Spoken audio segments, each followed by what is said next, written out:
Two kinds of people camped out in the New York Public Library so late at night. There were the scholars, caffeine-addled college students, obsessively meticulous PhD candidates, ambitious academics angling for tenure.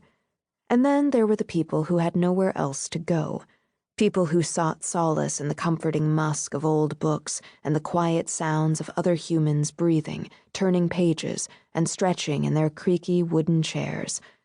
People who wanted to know that they weren't alone while being left alone. People like Echo. She moved through the library like a ghost, feet quieter than a whisper over its marble steps. It was late enough that no one bothered to raise their eyes from their books to take notice of a young woman dressed in head-to-toe black, slinking around where she had no business. Echo had long ago established a route that led around staff members counting the minutes until they got off work. She didn't need to worry about security cameras. America's librarians fought valiantly to keep their readers' privacy protected, and the library was a camera-free zone. It was one of the reasons why she'd chosen to make it her home. She slipped through the library's narrow stacks, breathing in the familiar smell of stale books. As she climbed the darkened stairwell leading to her room, the air thickened with magic. The wards that the Allah had helped Echo set up pushed back at her, but the resistance was weak. They were designed to recognize her. Had anyone else stumbled upon the staircase, they would have turned back, remembering that they'd left the stove on or were running late for a meeting. But the spell rebounded off her. At the top of the stairs was a door, as beige and plain as any other utility closet, but it too had magic all its own. Echo slipped her Swiss Army knife from her back pocket and flicked it open. She pressed the tip of the small knife into the pad of her pinky and watched a bead of blood well up. "Buy my blood," Echo whispered. She touched the drop of scarlet to the door, and the air crackled with electricity, raising the fine hairs at the back of her neck. A quiet click sounded, and the door unlocked. Just as she did every time she entered the cramped room, overflowing with treasures she'd liberated over the years, she kicked the door shut behind her and said, to no one in particular, "Honey, I'm home." The silence that answered was a welcome change from the shrill symphony of Taipei and the cacophonous crowds of New York at rush hour.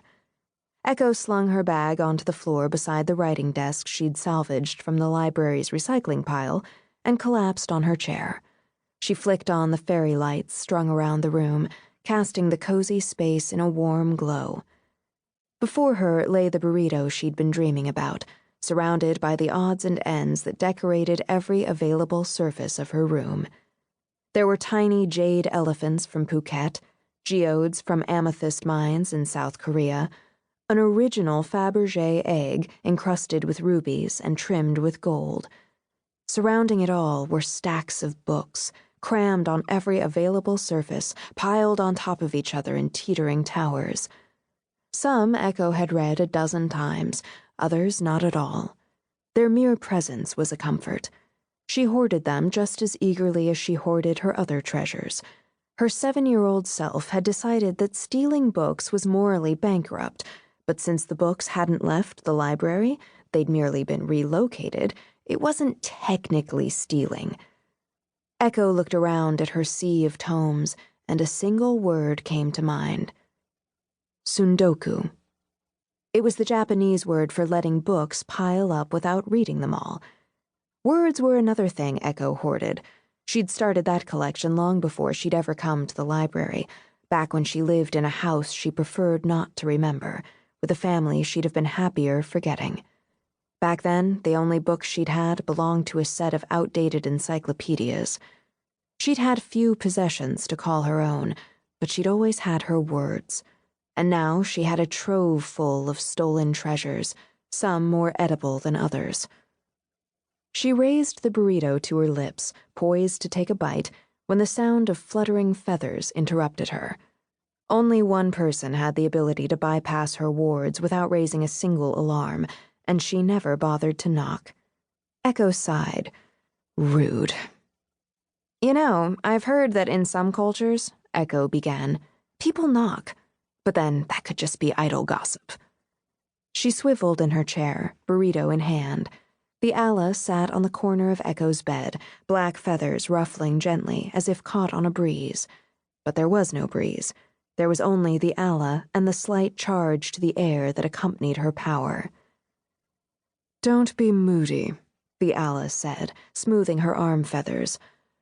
"It makes you sound positively adolescent."